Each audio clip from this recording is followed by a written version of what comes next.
Okay. Good morning, everyone.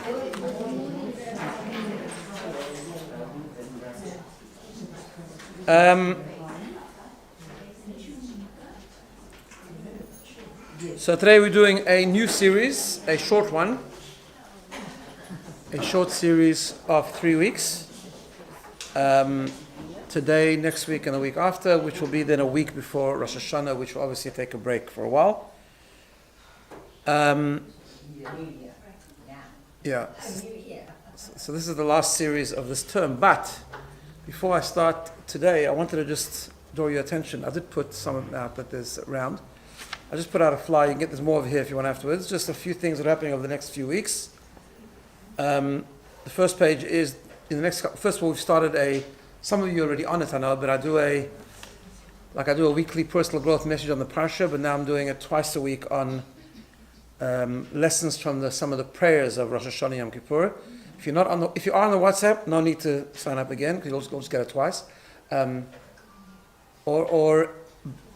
if you're not on it, the QR code is here. You can take the flyer afterwards and please sign up. I've just posted one, so I'm posting this. Yeah, sure, please, right there. I'm just posting the second one today. That's number one. Number two, on the 23rd of September, which is a Monday night, we're doing one of our home discussions at Shelley's house in Vaucluse. It's called Bringing It Home, Happy New You and Well Over the Past. It's not my idea, by the way. I stole it from somewhere. About lessons we can learn to enter the new year. But here's the challenge for those of you that can. First of all, spread the word. We really want trying to ramp up the Elul vibe this year and stronger and greater resolve as we've been advertising. New Year's, greater resolve and fresh hope. So spread it around, number one. And also, bring the men. This is for men as well. Somehow the men tend to think we have a Yiddish expression, like on Friday night when someone makes Kiddush, and not everyone makes Kiddush because they hear from someone else. It's called Yoitze. It can be Yoitze. So some people think, the men think they can be Yoitze with the women coming to the thing. No, they can't. It's got to be done themselves. So whoever can, tell them they got to come as well. So we can all do something to prepare for the new year. On the other side, there's stuff also during the Tishrei. We're preparing for the month of Tishrei. So the month of Tishrei itself, on the Friday, the second day Rosh Hashanah, it's called second day Rosh Hashanah in Vaucluse. We've been doing for the last few years a minyan, a service on the second day Rosh Hashanah. Obviously, if you already have your shul that you go to and enjoy, it's not for you. But everyone's welcome, but I'm not trying to take you away. However, if you want something a bit shorter, explanatory, meaningful, and or you don't always make it the second day, this year you need to make it the second day because it's a special year, as we said. So it'll be in Vaucluse at Ariela Spiridi's home at 9:30. I put 9:30 to 12 because it's a short service plus a little kiddush afterwards. So it's like 2 hours and then half an hour kiddush. And also, I just want you to put in your diary, I know it's still a while off, but in BINA we plan for things well in advance. So the Sukkot, the yearly Sukkot morning, that's for women only, by the way. I mean, the minyan is for both, but the last thing is only for women. The yearly Sukkot morning tea that we have in my sukkah in Anglesey Street, that's on the 21st of October. So Monday morning, the 21st of October.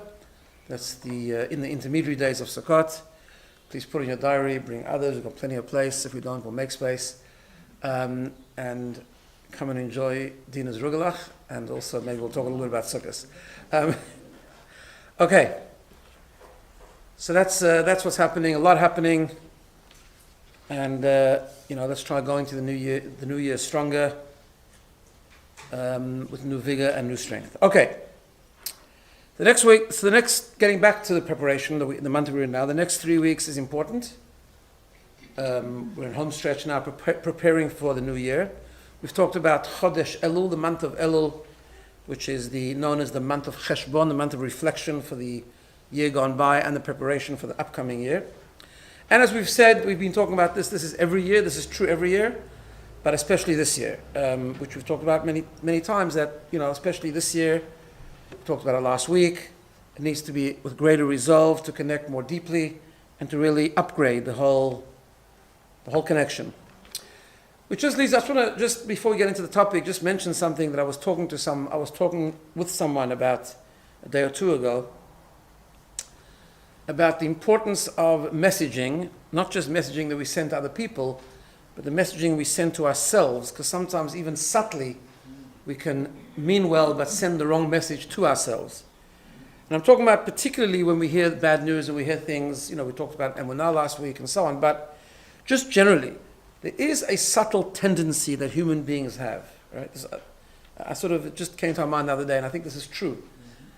There is a subtle tendency, particularly in today's culture, and we might not even be aware of it, but there is a tendency to sort of fall victim to victimhood, if you know what I mean. Which is not necessarily being a victim, but it can also come in a very subtle form of we hear something that's not good, so we write, it's terrible, and which is correct, it is terrible, and oivei, which is oivei, and that's all true, and we give a big correct, as I say in Yiddish, like we sigh a few times, and we are genuinely, legitimately sad, and that's it. We almost use it as an escape. We kind of escape into the world of sadness, which is related a little bit to victimhood, and we really can't do that. There's a lot of good news, but there's a lot of bad news that we've been hearing. The other night, Rav Perez from the World Mizrahi spoke, and he talked a lot about holding two opposite emotions. He says people ask him how he is. He says he's not okay and he is okay. Obviously, he's not okay because the pain is going to continue. He lost a son, as you know, but he's okay. In other words, we have to be able to do things and not to lose hope, of course. So it's really important to build like a resolve that when we hear bad news and we hear things that are going on and it seems very complicated and challenging, our response should be it should be pain and it should be it's terrible, but the response is, what am I going to do about it? What am I going to do about it? That's the question. Not, it's so terrible, but then I'm just going about my normal life afterwards. I kind of did my too terrible ritual for a few minutes, and I'll come back to it and do it a few times, but other than that, my life's not really fundamentally going to change, and that's a problem. Because that's just escaping into, I fulfill my duty by once in a while saying how terrible it is. But we can't do that and blaming the world, because the world is such a terrible place at the moment, which it is to a degree. It's also a very beautiful place, but with great opportunities. So we need to make sure we don't do that. And that's why I think that in the next few weeks, the month of Elul is such an important month, where we have to be resolved, and we have to prepare, and we have to actually prepare also in the context of what Elul is, about what are we going to do next year, how are we going to go into the new year with greater resolve, and also something with an upgrade, maybe a change of habit, which is the topic that we're going to talk about. So, to the topic, which is fitting, therefore. The topic is changing habits, when we mean changing habits, we mean changing in a way that it's sustained and that the change is permanent. Now, in part, I'm going to base this a little bit on this book. It's quite a well-known book now, Atomic Habits by James Clear, which we'll get into. It's a great read. I haven't finished yet, but it's so far it's a great read. And it does focus quite a bit on leadership in the corporate world, particularly building up businesses, building up, managing people's times, and so on and so forth. He has trained many, many leaders and many coaches and of course, of companies and of organizations and so on to upgrade, to improve, to bring improvement. And of course, his basic theory is atomic habits, which is to change things one small thing at a time. So we're going to get into some of the ideas that he shares in the book, and of course, we're going to do what we always do. We're going to look at it from a Jewish perspective. We're going to understand what it means in terms of our spiritual growth, emotional growth, our personal growth, and so on. So I just want to sort of give a bit of a flavor to what he does in the beginning of the book. He starts with a very inspirational story that really was the foundation for his own life journey, and it begins when he was in high school in America. I never know what these things mean in America. They have these different terms for different stages of high school. So sophomore, which I don't know what that means, but it's one of the milestones in high school. And he was hit in the face with a baseball bat when they were playing school. He was a big sports guy, and he was hit in the face, and he sustained a very, very serious injury. He lost consciousness. He went to hospital. It was really very, very serious. Bones broken, swelling in his brain, and then of course post-traumatic seizures and a whole business. For a while, only machines were keeping him alive, and then he did wake up, of course, and started a very, very long road of therapy, which, like these things happen, people told him that his life's going to change. He's not going to get back to the level of sports that he was in. He's not going to be able to do what he was doing before, what he wanted to do, and so on and so forth. So he talks about when he finished school eventually that he really was very determined, and he enrolled in a university that would give him some sort of pathway to getting back to where he was. And it came to him that really he just needs to focus on one small improvement at a time. So he started doing very little things, like making sure he gets in control of his life, like making his bed every day, or being disciplined with his sleep times while his friends were playing video games all night and things like that. And he says there, a habit is a routine or behavior that is performed regularly. So that's the definition of a habit, which is a good definition. And in many cases, automatically. In other words, so you do something small, you do it repeatedly, and then you do it till it becomes almost automatic. And then he says that what he realized was that as he accumulated small but consistent habits, ultimately it led to results that were unimaginable to him when he started, right? So he says it was a gradual evolution, a long series of small wins and tiny breakthroughs, and the only way he made progress, the only choice I had, was to start small, which is essentially the foundation of the book. Now, on a very, very basic level, this idea of starting small, step by step, is a huge foundation in Jewish thinking, right? On every level. And not only for like leadership or company building and things like that. Obviously in our own journey, in our own spiritual journey, in our own observance, in our own personal growth journey, whatever the case is, that concept of changing small habits, making small changes and hanging on to them repeatedly is such an important thing. Because when you look at the big picture sometimes only, it becomes overwhelming. We reach too high and we just are unable to change, really. We're unable to improve our behavior, our journey, our perspective, whatever it is. It's interesting that in Pirkei Avot, and also generally why it is such an important thing in Judaism, we've spoken about this many times, and that is that in Judaism we find a specific emphasis on the journey versus the goal. This is a really important thing, right? On the journey versus the goal, because the journey is so important. So not just a practical thing about making small changes and eventually seeing that it made big changes and really being able to get closer and closer to your goal. It's actually the journey itself, as we'll see later, is so important as well. In fact, we know that in Judaism, sometimes, and in certain contexts, we say that effort is more important than the outcome, right? Now, it doesn't always work like that in the world, because in the world, actually, outcome at the end of the day is important. You don't get effort for trying to run a business. You make a profit if you make a profit. It's nice that you tried, but you actually have to make a profit then, right? You certainly don't get effort for going for 2 years to medical school. I wouldn't want to go to such a doctor, right? Who put in a lot of effort. Nice try, good, it's really good. But the doctor I'm going to choose to go to is the one that finished, right? Finished, qualified well, has good experience. That's a doctor I'm going to. I don't know about you, right? So it's not always so simple. Even though maybe to get there you've got to start small and go step by step, right? So it's a personal journey, but in terms of the outcome does play a bigger role. In Judaism, not always. The Pirkei Avot says, of course there are outcomes in Judaism, things we're supposed to do and things we're supposed to believe in, But it does say in Pirkei Avot, especially when it comes to studying Torah, which is such a fundamental value in the Jewish journey, studying, right, learning, amassing knowledge, it says, Lo alecha hamelacha ligmor. It's not, this is Pirkei Avot. It's not upon you to finish the job. And then it says, however, v'lo atar rasha'i libatel mimena. But you're not allowed to waste time. In other words, you've got to get onto the treadmill. You've got to get onto the conveyor belt. You don't have to end. You don't have to finish, right? And in particularly in Torah study, we find this idea that actually effort and one page at a time and one line at a time is valuable in its own right.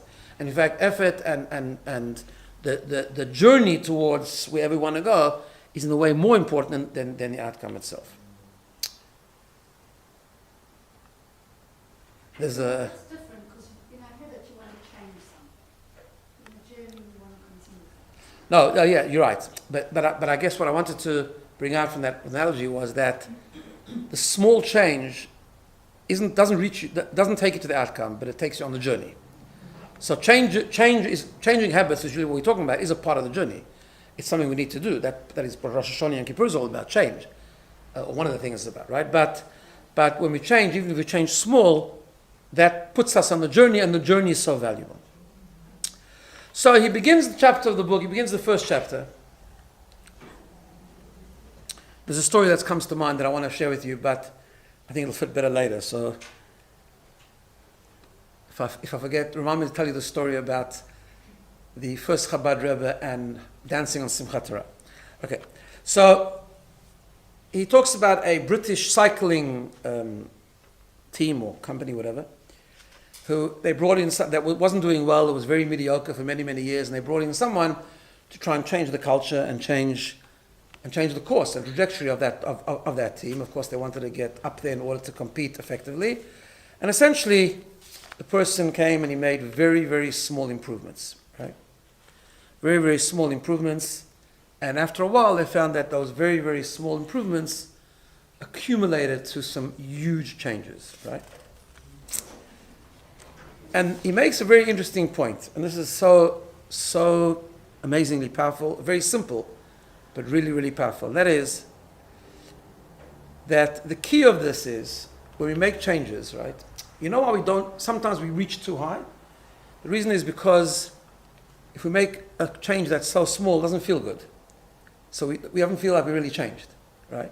In fact, sometimes you make very small changes in your life, even though when you keep doing it, eventually you'll see an amazing change. But those small changes, they're not even noticeable sometimes. They're not notable, as he puts it, or they're even not noticeable, right? And you know something interesting, I was thinking about it, they're not noticeable, and the bigger problem is that in our own personal growth journey, sometimes they're not even noticeable at all to other people, which makes it more frustrating because they don't value it, right? I don't know, a quick example that comes to mind is there's someone who has a problem with anger. Anger is a terrible thing, we know that. But obviously to someone who has a problem with anger, to stop, and has outbursts, 15 times a week, to resolve it, they're not going to become angry at all, is useless. It's just not going to work, right? But if they make a small change that in a particular hour, a particular day, they will make sure not to get angry, that is a small change. Now, obviously, you can't stay with that change. The idea is to keep building it, right? That's the process. But that first change, until it becomes sustainable and it becomes part of habit, before you go to the next stage, no one's going to even know. So to someone else, you're just going to be the same grumpy, angry person, right? And therefore, it's not extremely motivating. And I guess that's the point of the book, to encourage us and incentivize us not to worry about that, but to really understand that small changes are incredibly effective as well. That's why he says, meanwhile, improving by 1% isn't particularly notable, sometimes it isn't even noticeable, but it can be far more meaningful, especially in the long run, right? And then he goes on to explain how habits are the compound interest of self-improvement, right? The same way that money multiplies through compound interest, the effects of your habit multiply as you repeat them. They seem to make little difference on any given day, and yet the impact they deliver over the months and years can be enormous. It's only when looking back 2, 5, or perhaps 10 years later that we value the good habits and the cost of the value of the good habits, and the cost of bad ones that become strikingly apparent, right? Because this idea of the compound effect of how eventually they start to explode, and you suddenly see a huge change, you suddenly notice a huge change, is true in the positive. Unfortunately, it's also true in the negative, right? So he says, for example, let's say a person, he has this table. If you can't see the page now. If he talks about, he has a table where on the one column he has positive compounding and the other column he has negative compounding, right? So you have productivity compound, right? So if you took, like one task is not very big, but then if you keep doing one task, suddenly there's an amazing productivity effect, right? Same things with negative. If you get frustrated just once and then you keep getting frustrated, eventually become an incredible stressful person. You just started with being, you let yourself lose yourself a little bit, and then again and again, and you come into the spiral of negative habit. Also the same thing. In the beginning it's not noticeable, and then eventually becomes very noticeable. You become a very stressful person. The same thing is in knowledge. So when you listen to something, you learn a little bit at a time, you become very knowledgeable eventually.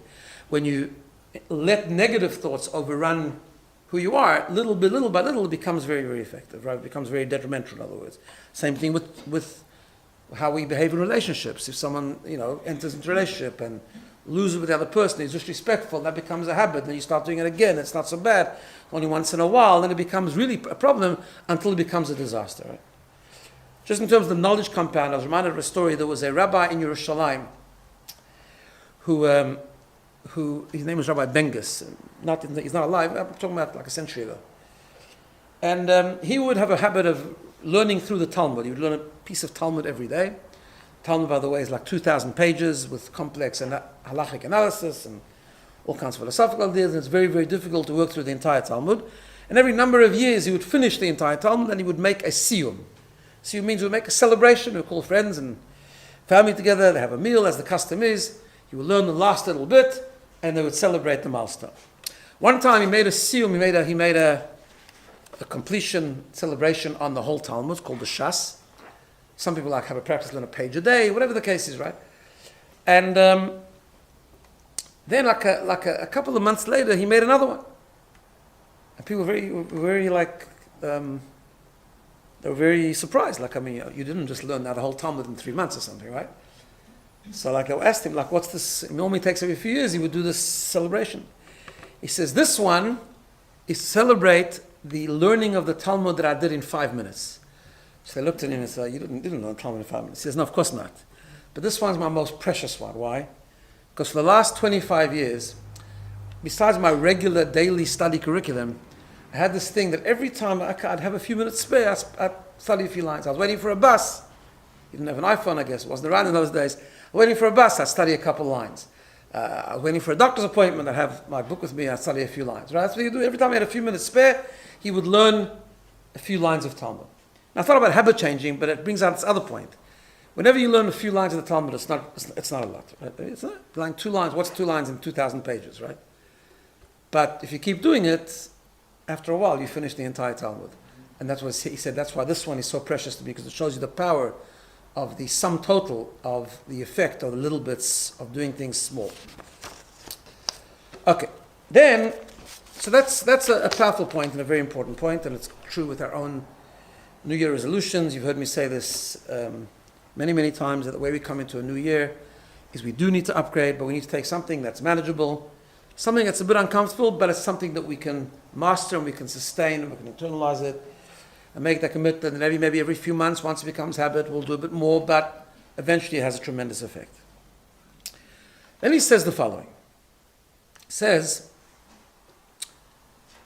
that his suggestion is, he says that we need to shift the whole mindset. In order to do this, we have to shift the mindset. He says, forget about goals and focus on systems instead, right?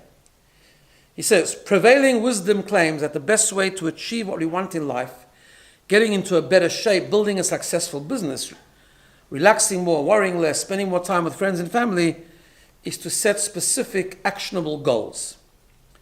He says, goals are about the results you want to achieve. Systems are about the process that lead to those results, right?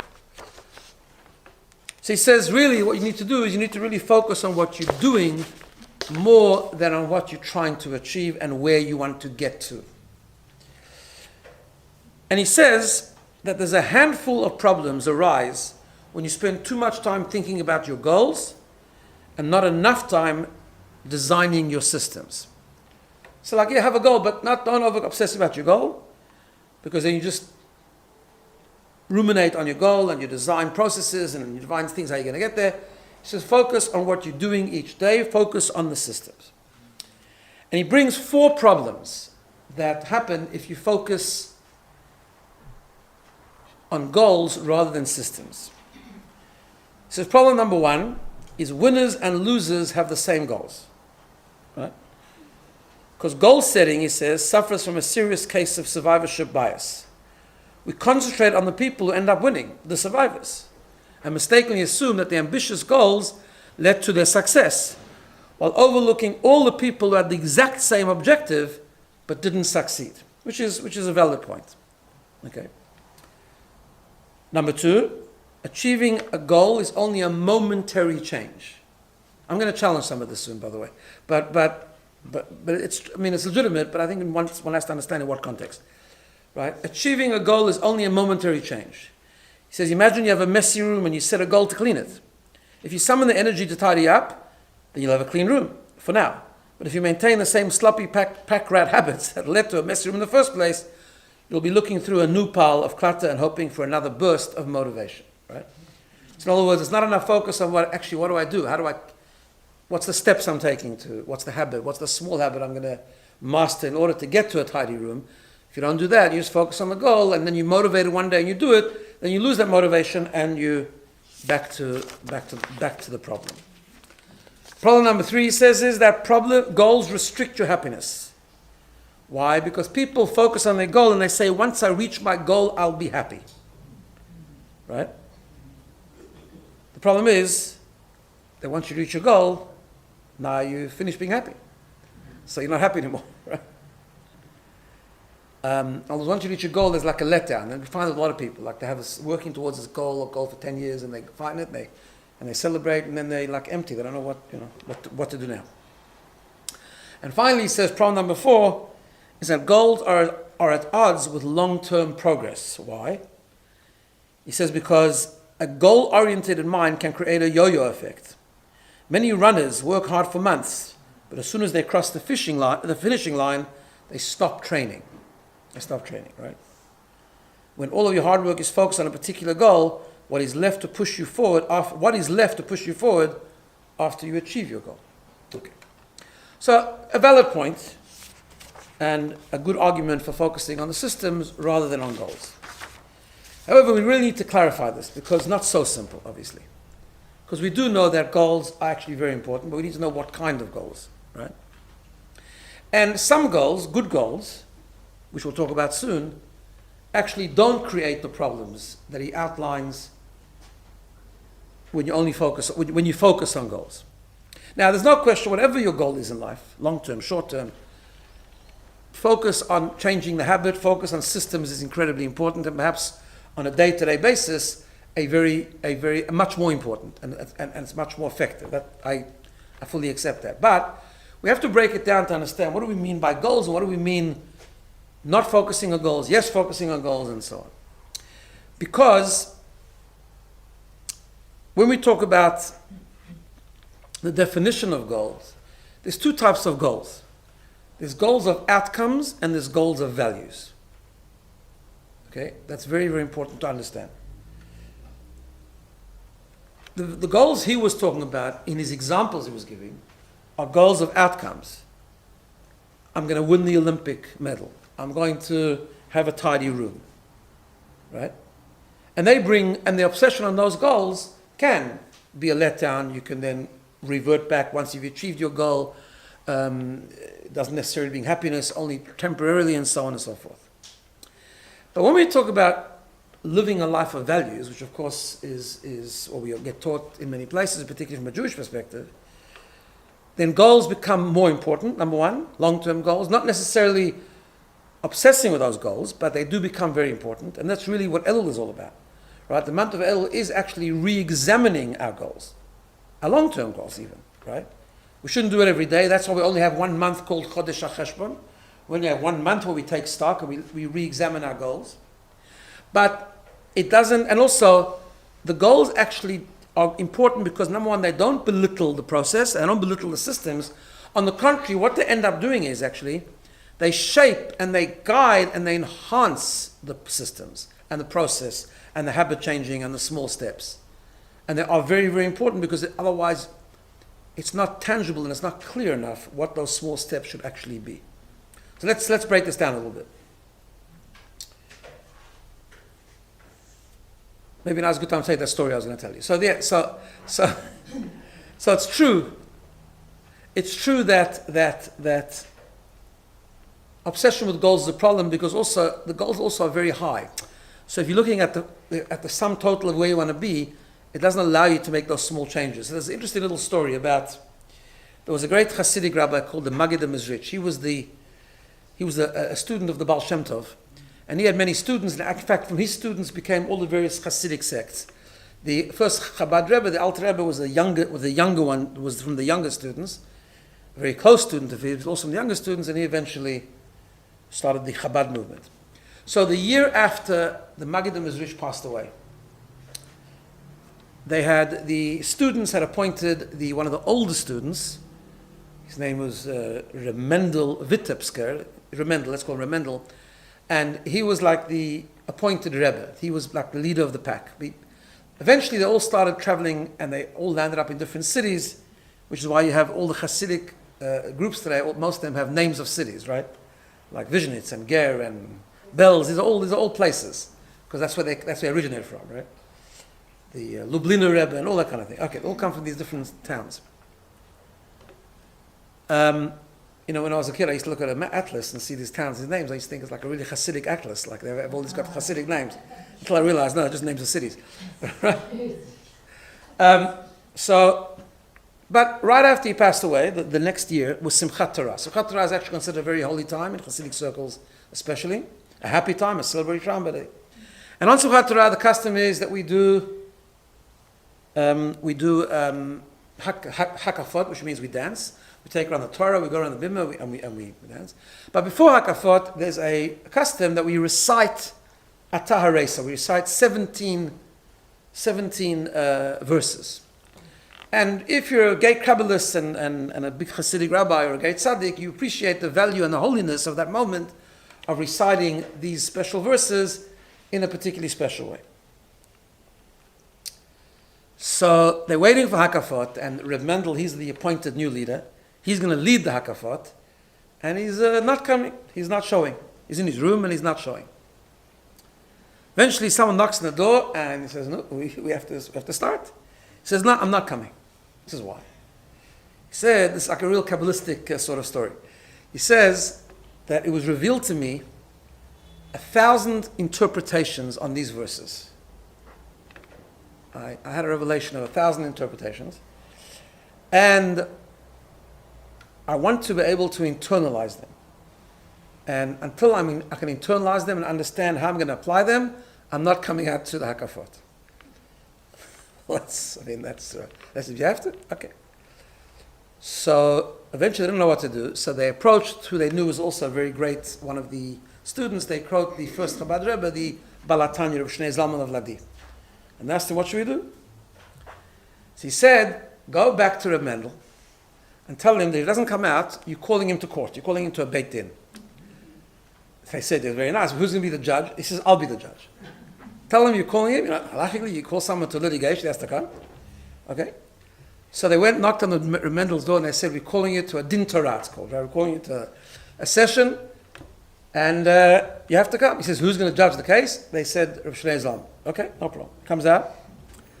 And a court proceeding works, you have to hear both sides. So the Alter Rebbe, Rav Shnei Zalman, asked him, Reb Mendel, what's your side? He says, well, I've got this revelation of interpretations of the... I can't do Hakafot until I can fully internalize and understand, what's... until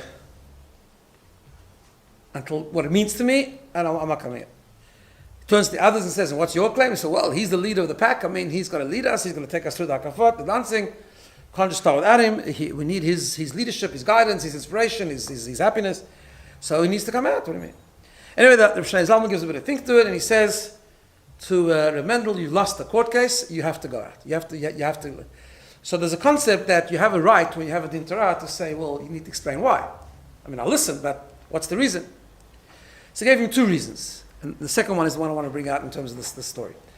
He said the first reason is, first of all, it's never going to end this, because as soon as you internalize these interpretations, a whole bunch more is going to become revealed to you. So it's never going to end, so you have to do it.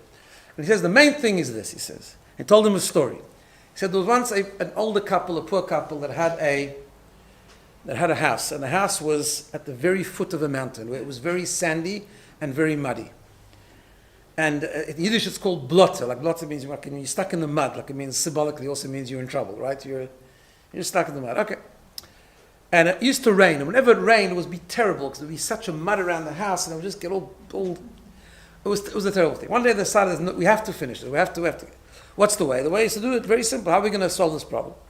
We're going to have to dismantle our house, and we're going to have to rebuild it towards the top of the mountain.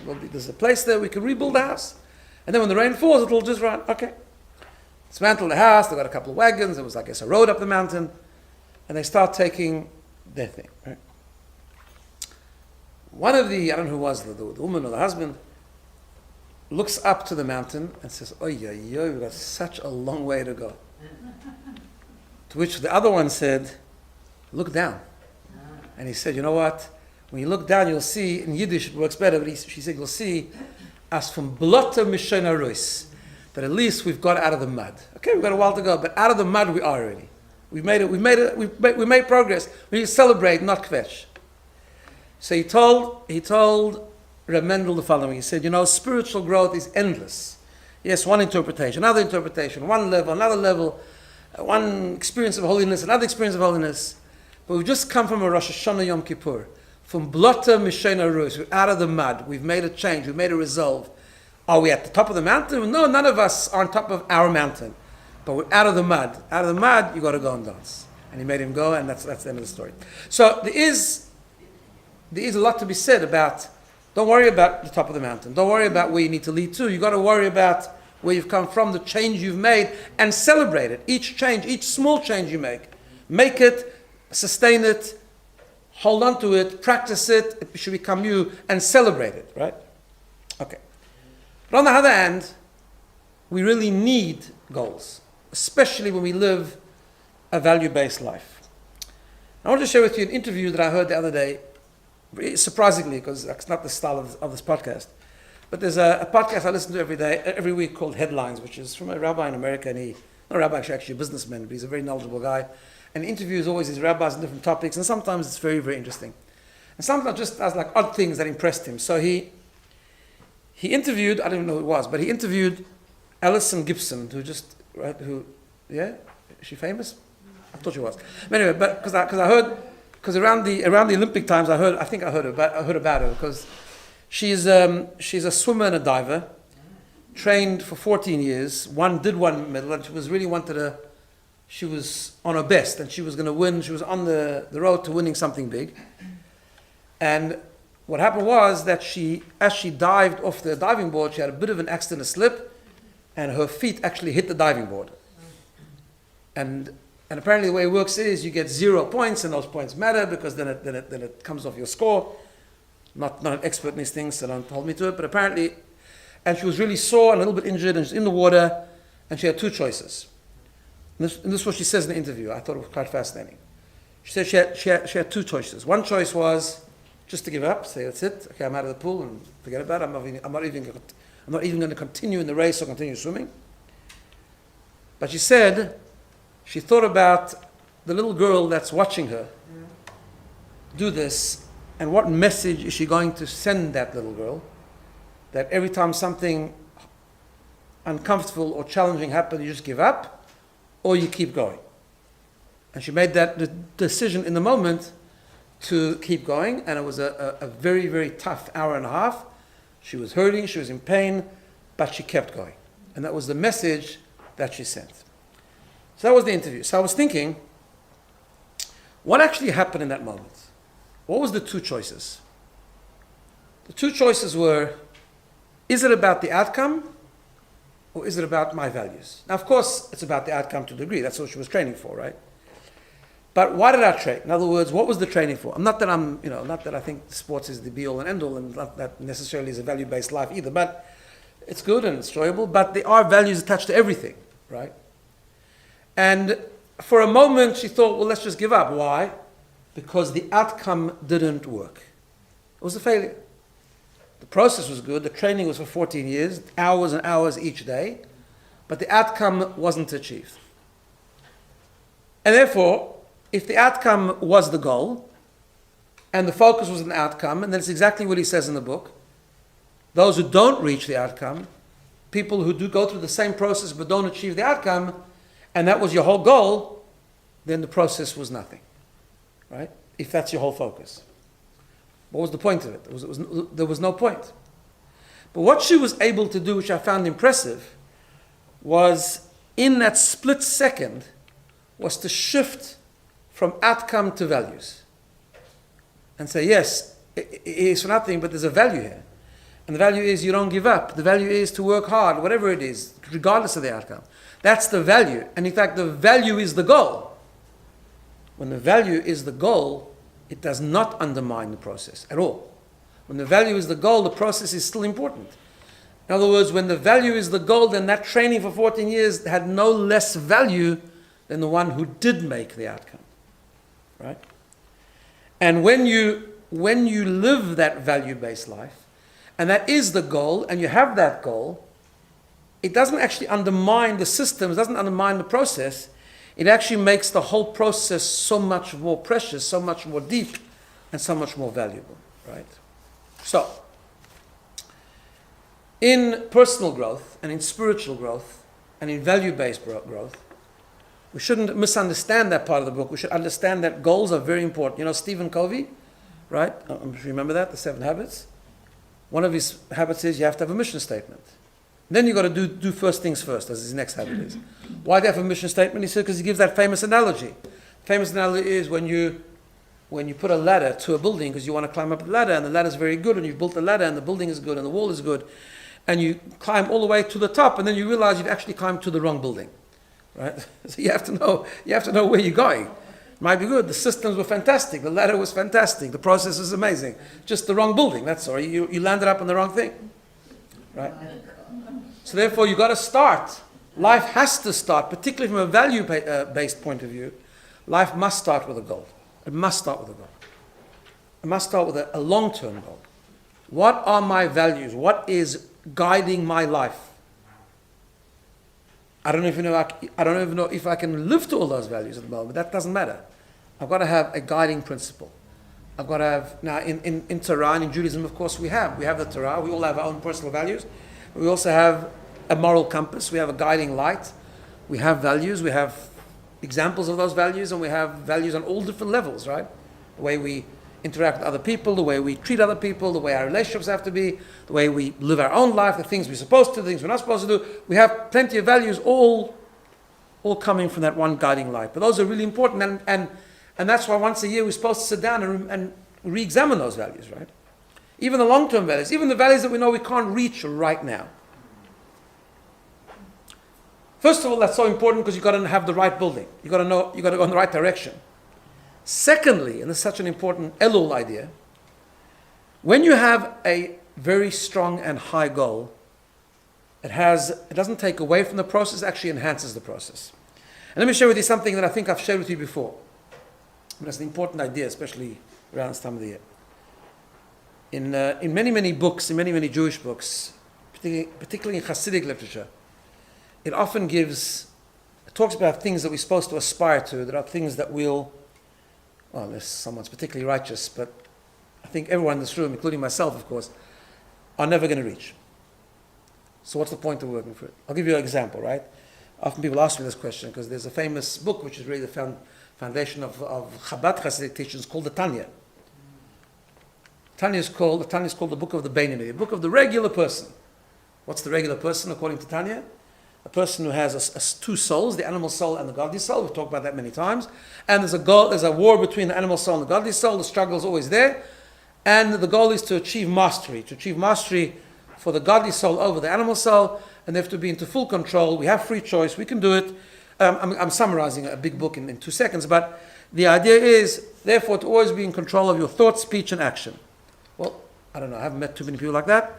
And in fact, there was a great Chassid called Rabbi Hillel of Parich, and he became a follower of the Alter Rebbe, and he said he was a great scholar before he came.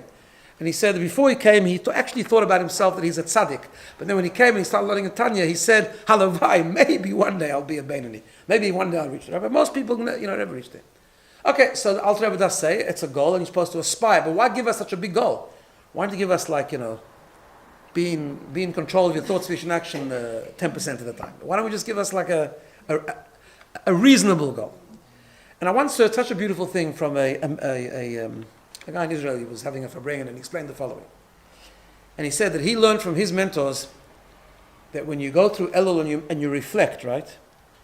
And you make a cheshbon, like you look back and you say, where am I? What's my strengths? What's my weaknesses? How can I improve? He said, you're supposed to think about 3 things. He says, what's the 3 things? You're supposed to be honest with yourself. Where am I? These are the 3 questions you're supposed to ask yourself. Where am I? Where should I be? And where can I be? They're 3 very different questions. Okay? Let's understand it.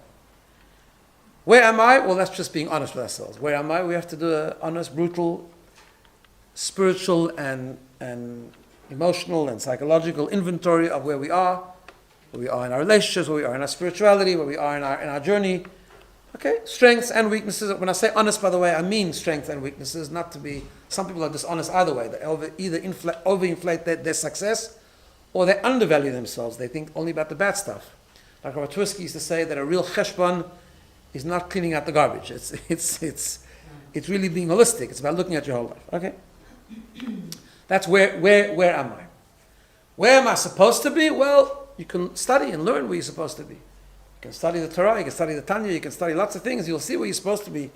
So let's say I make a thing, cheshbon, and I'm at number 7. Where am I supposed to be? At number 100. I'm just making this numbers because I want to make it simple to understand. And then, of course, I'm not going to reach 100. So the question is, where can I be? Okay, where can I be? I can go to number 8 for this coming year, right? Number 8. So you ask the question, if I'm at 7, and I can go to number 8, that's what realistically I could do. So what's the point of knowing where I should be at number 100? This is going to make me depressed. Right? What's the point of that? Just say, make a cheshbon of where you are and where you can be and finished.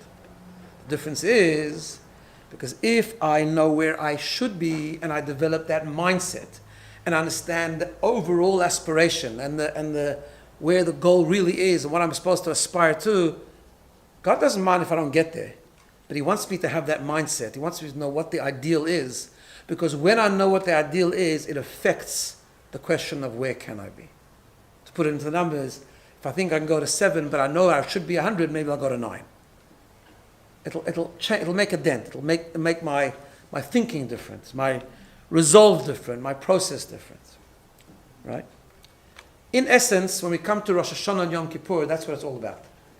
We've talked about this a lot, but just put it in the context of this discussion. Rosh Hashanah, both are days of tshuva, as we know, right? We're supposed to repent and get forgiveness and so on. But as we know, I've said this every year, that Rosh Hashanah, we don't actually mention any specifics. Rosh Hashanah is not about a specific plan for the coming year. Rosh Hashanah just, our Father is our King, Avinu Malkeinu, we blow the shofar, all that stuff, right? All that. Why? And then Yom Kippur is very specific. We confess and we ask forgiveness and we make a resolution, we do the right thing and so on. Because it's a little bit like that. Rosh Hashanah is about the goal. Rosh Hashanah is about the resolve. It's about, I'm revisiting my values. I'm recommitting to the journey. I'm recommitting to understand the ideal. I'm recommitting to aspire to keep growing and to understand where the top of the building is before I put the ladder somewhere. That's what Rosh Hashanah is. It's not about what am I going to do about it now. It's not about the process, not about the systems, but it is about something very important when it comes to value-based living, which is, what is the goal? What type of person do I want to be? What type of human being I want to do? What's the spiritual journey that I want to be on? And that could be thought about every year, and we could educate ourselves better, and we can change it every year. But we know at least what our mission statement is. And once I do that, then I can come to that 10 days of tshuva and Yom Kippur, and I can make a specific, small, manageable step in the right direction. But that might look different because I know, first of all, which building I'm trying to climb, and also it gives me a bit of a push to think about it in a bit of a deeper way, like I said last week, especially this year, to make that push, to make a little push. So therefore, just going back to this whole concept, let's just summarize, and I'm gonna just finish with one very inspiring idea, I think, right? And that is, there's no question that change happens with small amounts. And the next 2 weeks, we're going to discuss the strategies properly in detail. It brings the book and have a look at it more deeply. But the foundation is that if you want to make change, change is one small step at a time. A step that you know you can manage, a step that will become a habit. Again, a habit means something you repeat regularly until it becomes automatic, right? That's what change is. However, we do need, and therefore that should be the focus for most of the days of the year. That should be the focus. But once in a while, we have to re-examine and rethink about what is our goal, because the goal is important, particularly in value-based living. And when it's in value-based living, what happens is it doesn't actually have focusing on the goal doesn't have the deficiencies that he outlined before, because it's not that we reach it and then we give up or we lose it. First, everything we do spiritually is eternal, right? In other words, when you train for 10 years to be able to jump off a diving board in a swimming pool, okay, so you train. If you stop training afterwards, not only are you not you're not staying healthy, you actually lose the years that you did. You lose the years that you practiced. We know that in spirituality it doesn't work like that. If I'm successful even in my habits, even in my goals for a while, and then I stop, I've done. What I've done is done. Every mitzvah is eternal. A mitzvah can never be undone. A wrongdoing can be undone. That's the idea of tshuva. But, right? Any mitzvah we do, that's why it's never, people always talk about hypocrisy, I shouldn't do this because I don't do that. That's all nonsense. Every mitzvah that we do, every little thing that we do, every good thing that we do, every time we get less angry, every time we light Shabbos candles, every time we talk to someone respectfully, every little good thing that we do has an eternal effect. And when we talk about value-based living, outcome-based living have goals that come to an end. Value-based living, a lifelong. So we never reach it, which is okay. It's a goal that we never reach because we're not supposed to. It's a goal where the goal is, where is the top of the building? Our job in life is to keep climbing the ladder. Actually, if we get to the top of the building or not is really irrelevant. Almost irrelevant. And just to end off with a beautiful idea quickly that I saw in a talk that the Lubavitcher Rebbe gave, a beautiful idea. It says he asked a contradiction. It's a long discussion. I'll give you the crux of it. He asked the question that there's a verse in one of the parshas of the weeks that we're in now, I think last week, the week before, that God warns. He says you can't bribe God. He says you can't bribe God. It doesn't take bribery. Don't think you can do every mitzvah is eternal. It's true, but don't think I was really good on Sunday morning, God. Now I don't have to. Now I can ignore you for the rest of the week because I did you a favor at the beginning of the week. It doesn't work like that. Okay, that's what the pasuk says. And then there's a midrash that says that God takes bribery. What's that bribery? Tshuva. Tshuva is repentance, return. This is what does it mean? That's a long talk. The crux of it is this. He says that no, it only looks like bribery for us because what happens is, maybe we'll elaborate next week on this, but what happens is that when you have a goal and you take one step, he talks about in terms of Rosh Hashanah and Yom Kippur, you take one step towards that goal even though you haven't done the rest, God looks at it as if you've done a complete tshuva. Now, how can that be? I'm not. I'm still doing things wrong. I'm still doing things maybe I know I shouldn't do. I'm just not up to there yet, right? I'm only taking one step, but how's that complete? So he says that's the point. To us, it looks like bribery. It almost looks, that's what the Midrash is saying. It almost looks like, I gave God a little bit, so now he's going to be happy with me. No, to God it's not bribery. The pasuk says, I don't take bribery, God says. So what does that mean? So he explains a beautiful thing. He says that when God looks at a human being who has a goal, but is committed to the goal over time, that's the long-term goal, and he takes one step, one small habit towards that goal, God sees in that one step, the way he looks at it is, because it's part of the entire goal, he looks at it as the whole goal. He looks at it as you've completed the journey, for now. Because you've done now what you can do towards the goal. It's not an isolated thing, it's what you could do now. That's the small habit you can change now. But he looks at it as if you've completed the journey. Now, you won't look at it next year if you stay with the same habit, obviously, because you have to continuously grow. But for now, since you gave yourself a little push and you took on something that's sustainable and manageable and a small habit of change, the way he sees it, he sees that entire aspiration, that entire goal, motivating that one habit, and that's why he sees the whole journey in that one habit, because what informed, what guided that one step, that one habit, the big goal. That's why I say in value-based living, the goal is important, but then for most of the part, the focus is the process and how you change one little step at a time, which we'll learn more about in the next 2 weeks. Have a wonderful week. Sorry? Yeah, that's true.